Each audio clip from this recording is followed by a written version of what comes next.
लक्षवेधी क्रमांक 2. माननीय अध्यक्ष महोदय, हा इल्लीगल मोबाईल टावरचा विषय आहे. नागपुरात जवळपास 2014 मध्ये 100 टावर होते, आज 2000 टावरच्या आसपास टावर झाले आणि त्यातले 1900 टावर हे इल्लीगल आहेत. त्या पडक्या इमारतींवर, इल्लीगल इमारतींवर, ज्याला बिल्डिंग परमिट नाही, ज्याचा बिल्डिंग सँक्शन नाहीत, असे 95% टावर इल्लीगल आहेत. ज्या बिल्डिंगची बिल्डिंग स्टेबिलिटी नाही अशा याच्यावर बिनधास्त, कोणाच्याही परवानग्या नाही, काही कोणाला सोरसुतूक नाही, आणि ज्या आपल्या टावर्सकडनं महानगरपालिका टॅक्स वसूल करत होती तो टॅक्सही बंद करून टाकला. त्या म्हणजे कर घ्यायची, तो करही बंद करून टाकला. जवळपास 20-20, 22-22, 23-23 मीटर उंच टावर आहेत. काही टावर तर रस्त्याच्या दुभाजकामध्ये आहे. हे फोटो आहेत सर माझ्याकडे. हे रस्त्याच्या मध्ये टावर लावले. माननीय अध्यक्ष महोदय, आपण एकीकडे म्हणतो की स्ट्रक्चर स्टॅबिलिटी प्रमाणपत्र घ्या, NOC घ्या, महाहरकत प्रमाणपत्र घ्या, रहिवासी बिल्डिंगमधलं 70% लोकांचं, शाळा, महाविद्यालय, रुग्णालय याच्या 100 मीटर परिसरात कुठलेही टावर नको.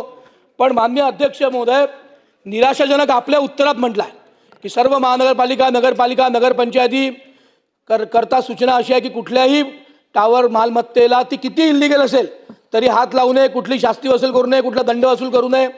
हे फार दुर्दैव आहे. महाराष्ट्रासारख्या राज्यात जिथे मोठी क्रांती होते आहे तिथे मोबाईल टावर्सची कुठलीही पॉलिसी नाही आणि यामुळे अनेक स्थानिक स्वराज्य संस्थेचा महसूल बुडतो आहे माननीय अध्यक्ष महोदय. त्यामुळे माझी आपल्या मार्फत माननीय मंत्री महोदयांना एक 5-6 स्पेसिफिक प्रश्न आहेत. माननीय मंत्री महोदय कृपया त्यावर बोलतील अशी माझी विनंती आहे. पहिला विषय, नागपूर शहरातील सर्व मोबाईल टावरचे आपण कधीतरी सर्वेक्षण केलं आहे का? केलं नसेल तर ते आपण करणार आहोत का?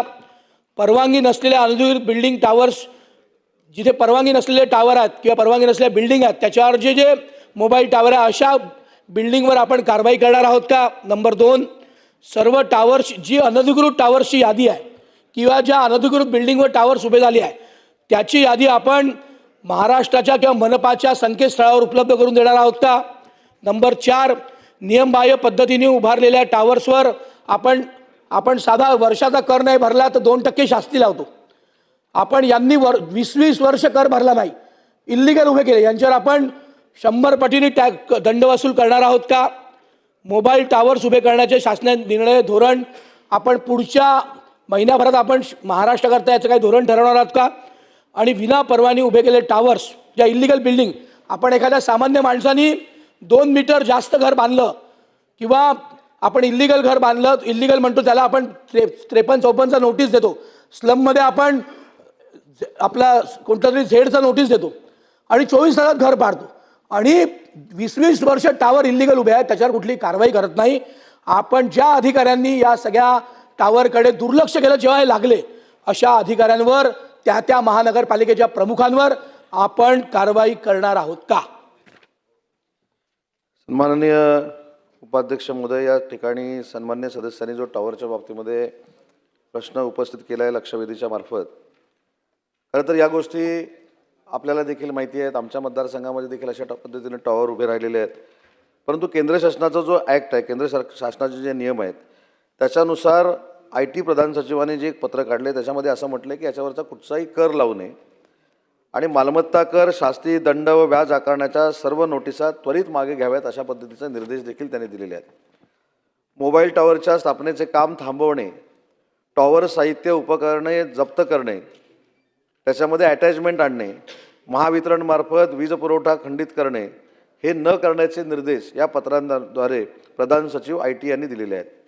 परंतु याच्यामध्ये एक पुढचं वाक्य असं लिहिलेलं आहे ज्याच्यामधनं आपण या सगळ्या गोष्टीमध्ये शेवटपर्यंत पोहोचू शकतो. त्याच्यामध्ये असं म्हटलं की या कारवाई जर करायच्या असतील तर त्याच्यामध्ये प्रधान सचिव ITची परवानगी घेणं गरजेचं आहे आणि प्रधान सचिव ITची परवानगी घेतली तर आपण ह्या कारवाई करू शकतो असं याच्यामध्ये नमूद केलेलं आहे. दुसरी महत्त्वाची गोष्ट आहे की स्ट्रक्चरल ऑडिट झाल्यानंतर देखील हे टॉवर जर उभे असतील तर काय करायचं, तर हे स्ट्रक्चरल ऑडिट झाल्यानंतर देखील टॉवर जर उभे असतील तर तसा अहवाल आपण IT प्रधान सचिवांना जर दिला तर त्याच्यातनं देखील मार्ग निघू शकतो. आणि सन्मान्य सदस्यांनी एक महत्त्वाची गोष्ट या ठिकाणी सांगितली की आपल्या राज्यामध्ये टॉवर पॉलिसी नाही आहे, तर IT प्रधान सचिवांना एका बैठकीचं आयोजन करायला सांगण्यात येईल आणि त्याच्यामध्ये भविष्यात आपण IT पॉलिसी कशी करू शकतो, टॉवर पॉलिसी कशी करू शकतो याबाबत सर्वंकष विचार करून त्याच्यामध्ये निर्णय घेण्याच्या सूचना त्यांना देण्यात येतील. प्रवीण दटके. अध्यक्ष महोदय, मी केंद्राची पॉलिसी मी वाचली आहे. केंद्राच्या पॉलिसीत हे पत्र IT सचिव महाराष्ट्राचं पत्र आहे. जे पत्र माझ्याकडे पण आहे ते IT सचिव महाराष्ट्राचं पत्र आहे. माननीय अध्यक्ष महोदय, माननीय उपाध्यक्ष महोदय, मी केंद्राची पॉलिसी वाचली आहे. केंद्राच्या पॉलिसीमध्ये टावर करता काय परमिशन घ्यायची आहे स्पष्ट लिहिलं आहे. कुठल्या तरी मोबाईल कंपन्यांना वाचवण्याकरता माझा आरोप आहे, सर्व मोबाईल कंपन्यांचे इल्लीगल टावर वाचवण्याकरता IT सचिवांनी कोणाच्या तरी दबावात असं पत्र काढलं आहे. माझी मान्य मंत्र्यांना, माझी मान्य सामंत साहेबांना विनंती आपल्या माध्यमातून मान्य उपाध्यक्ष महोदय की आपण केंद्राची IT पॉलिसी मागवावी, त्यात कुठल्या नियमाअंतर्गत टावर उभं करतात ते बघावे. आणि असं कसं पत्र IT सचिवांनी काढलं की पॉलिसीच्या व्यतिरिक्त जाऊन आपण जर पत्र काढतो आहे याचा अर्थ आपण महाराष्ट्र सरकारला आपण फसवतो आहे, सर्व स्थानिक स्वराज्य संस्थेतल्या अधिकाऱ्यांना आपण फसवतो आहे. त्यामुळे माझी विनंती आहे पत्राची पण आपण चौकशी करावी आणि जर हे पत्र चुकीचं आढळलं तर शासन ज्या व्यक्तीने हे पत्र काढलं असेल त्यावर कुठली कारवाई करणार. आणि जिथे माझी माननीय सामंत साहेबांना विनंती आहे, ते उद्योगमंत्री पण आहेत, रस्त्यावरचं एखादं होल्डिंग पावसाळ्यात पडलं आणि लोक मरण पावले तर आपण गुन्हे दाखल करायला लागलो आहे, आपण त्याचं ऑडिट करायला लागलो आहे. मान्य उपाध्यक्ष महोदय, उद्या पावसाळ्यात किंवा उन्हाळ्याच्या शेवटी जेव्हा वाराधूम येते तेव्हा असे टावर कोडमडून पडले तर ती जबाबदारी कोण घेईल? IT डिपार्टमेंट घेईल का? त्या महानगरपालिकेचा कमिशनर घेईल का? त्या महानगरपालिकेचा जो कोणी अधिकारी असेल, स्थावर अधिकारी, तो घेईल का? मग ही जबाबदारी फिक्स केली पाहिजे की उद्या कुठलं मोबाईल टावर पडलं रस्त्यावरच्या दुभाजकामधलं किंवा कुणाच्या गच्चीवरचं, कोणाच्या टेरेसवरचं, आणि त्यात दुर्दैवी कोणाचा मृत्यू झाला, कोणी जखमी झालं, जीवित आणि वित्तहानी झाली, याची जबाबदारी कोण घेईल?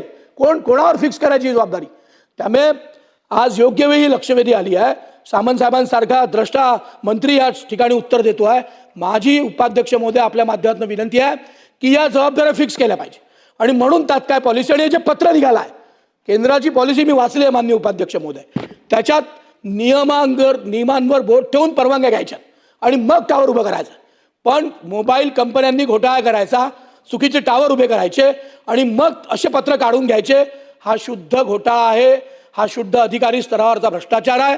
माझी उपाध्यक्ष महोदय आपल्या माध्यमातून विनंती आहे की मंत्री महोदयांनी या सगळ्या विषयाची चौकशी लावावी आणि तात्काळ सर्व इल्लीगल टावर हटवावे. आणि नागरिकांकडनं आपण उशिरा कर भरलं म्हणून 2% घेतो, महिन्याला 2%, वर्षाला 24% घेतो माननीय उपाध्यक्ष महोदय, साधा हाऊस टॅक्स नाही भरला तर. यांच्याकडनं 100 पट दंड वसूल केला पाहिजे अशी माझी मागणी आहे माननीय उपाध्यक्ष महोदय. उपाध्यक्ष महोदय, सन्मान्य सदस्य प्रवीणजींनी जी वस्तुस्थिती मांडली याच्यामध्ये मी नाकारत नाही. नागपूरमध्ये 862 टॉवर्स असून त्याच्यामधले 431 टॉवर्स हे नोंदणीकृत आहेत आणि 431 टॉवर्स हे अनधिकृतरित्या आढळून आलेले आहेत असं महानगरपालिकेचं म्हणणं आहे. आणि महानगरपालिकेच्या या म्हणण्यानुसार ज्यावेळी पोर्टलवर आपण हे बघितलं, काही परमिशन महानगरपालिकेनं नाकारल्या, तर त्याच्यामध्ये अभिमत परवानगी, ज्याला आपण डीम्ड परमिशन म्हणतो, अशा परमिशननं त्यांना परमिशन मिळालेले आहेत. हे देखील वस्तुस्थिती नाकारता येणार नाही. केंद्र सरकारचा जो कायदा आहे किंवा केंद्र सरकारचं जे परिपत्रक आहे ते देखील प्रवीणजींनी जरी वाचलं असलं तर त्याच्यामध्ये स्पष्ट काही गोष्टींचा उल्लेख केलेला आहे. त्याच्यामुळे मी सांगितलं की अनधिकृत किंवा स्ट्रक्चरल ऑडिट इमारतींचं जे झालेलं नाही किंवा इमारतींचं स्ट्रक्चरल ऑडिट होऊन त्या इमारती धोकादायक आहेत असं सांगितल्यानंतर देखील त्याच्यावर टॉवर उभे आहेत, याचा आपल्याला सर्वे करावा लागेल. या लक्षवेधीच्या निमित्तानं निदान महाराष्ट्र सरकार प्रत्येक शहरामध्ये, नगरपालिकांमध्ये हे टॉवर असे किती आहेत याचं सर्वेक्षण पुढच्या 90 दिवसामध्ये करेल, हे देखील निर्देश दिले जातील. परंतु याच्यासाठी IT प्रधान सचिवांनी पत्र का काढलं, हा जो कळीचा मुद्दा आहे, त्याच्यासाठी देखील सेंट्रल गव्हर्नमेंटकडनं मार्गदर्शन पुन्हा एकदा मागवलं जाईल. आणि सेंट्रल गव्हर्नमेंटच्या मार्गदर्शनाखाली जर हे पत्र काढलेलं नसेल तर त्याच्यामध्ये सुधारणा करण्यात येईल. आणि त्याच्या पुढची स्टेप की जी शासनाची टॉवर पॉलिसी नाही ती आपल्याला कशा पद्धतीनं सकारात्मक करता येईल यासाठी शासन पाऊल उचलेल.